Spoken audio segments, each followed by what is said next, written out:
21 பரிவார தெய்வங்களையும் மலையாளத்தை நோட்டம் பார்க்கறான். ஒவ்வொரு தெய்வத்தோட உருவத்தையும் குணத்தையும் அதை கட்டுற வழியையும் பார்த்து பார்த்து மனசுல பதிய வைக்கிறான். நோட்டம் எல்லாம் பார்த்து முடிச்சது அங்க இருந்து களவெடுக்கிற கூட்டத்தோட மலையாளத்தானும் கிளம்பி ஊருக்கு வெளியே வந்து ஊருக்கு எல்லையில இருக்க காட்டுக்குள்ள தங்கி என்ன பண்ணலாம்னு திட்டம் போடுறாங்க.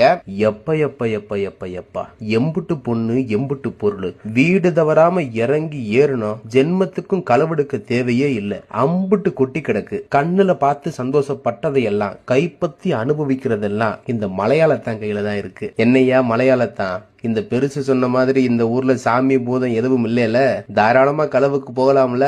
இந்த ஊருக்குள்ள நீ களவு எடுக்கிறதெல்லாம் அம்பிட்டு சாதாரண விஷயம் இல்ல. ஒருத்தன் இறங்கி அடிச்சாலே உன் ஆயுசுக்கும் பயம் போகாது. இங்க இருக்கிறது மொத்தம் 21 பேரு. தலைக்கு ஒரு அடின்னு இறங்கி அடிச்சாங்க. உன் உயிர் போனதுக்கு அப்புறமும் உன்னை அடிக்காம விட்டவன் முக்காவாசி பேர் இருப்பான். அத்தனை பேரும் அப்படி இருக்காங்க. எத்தனையோ ஊர்ல எத்தனையோ கோவில் இருக்கு, எத்தனையோ சாமி இருக்கு. ஆனா அத்தனை சாமிக்கும் பரிவார தெய்வம் இருக்கு. அப்படி பரிவார தெய்வம் இருக்க கோவில்ல எல்லாம் பரிவார தெய்வங்களுக்கு தனித்தனி பீடம் இருக்கு, தனித்தனி படைகள் இருக்கு, தனித்தனி ஆயுதமும் அடையாளம் இருக்கு. அப்படி பார்த்து பார்த்து கும்பிடுற இடத்துல கூட அம்புட்டு தெய்வமும் வந்து நிக்குமான்னு கேட்டா சந்தேகம்தான். 10-11 வந்து நிக்கும், 4-5 தான் வாய திறக்கும். ஆனா இங்க அப்படி இல்ல. ஐயனை தவிர யாருக்கும் பீடம் இல்ல, பூஜை இல்ல, படையல் இல்ல, அடையாளம் சொல்ல ஆயுதம் இல்ல. பரிவார தெய்வம் இருக்குன்னு இந்த ஊருக்கே தெரியல. ஆனா ஐயன் பூஜை ஒன்ன மட்டும் ஏத்துக்கிட்டு அத்தனை தெய்வமும் பரிபூர்ணமா நிக்குது. அப்பேற்பட்ட கூட்டம் காவல் நிக்கிற எல்லைக்குள்ள களவெடுக்க போறதுன்றது ஓம் விதியை விருப்பப்பட்டு நீயே முடிக்கிறதுக்கு சமம். மலையாளத்தான் ஆவுன்னு பேசுனதெல்லாம் போதும்யா. கண்ணுக்கு முன்னாடி காசு பணத்தெல்லாம் பார்த்துப்புட்டு கடவுளுக்கு பயந்து கைய வைக்காமலா இருக்க முடியாது. அதுக்கு தான் உன்னை அம்புட்டு தூரம் அலைஞ்சு திரிஞ்சு தேடி பிடிச்சி இம்புட்டு தூரம் கூட்டிட்டு வந்தது.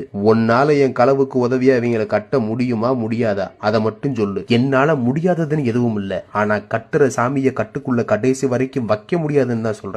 சாமியை கட்ட முடியும்ல, தாராளமா முடியும். அப்ப கட்டண சாமியை எல்லையை தாண்டி கடத்தி விடு, களவை கச்சிதமா முடிச்சிருவோம். சொல்றது புரியுதா? அது ஒண்ணும் பிரச்சனை இல்ல, பாத்துக்கலாம். அப்ப நாளைக்கே வேலையை ஆரம்பிச்சிடலாம்ல.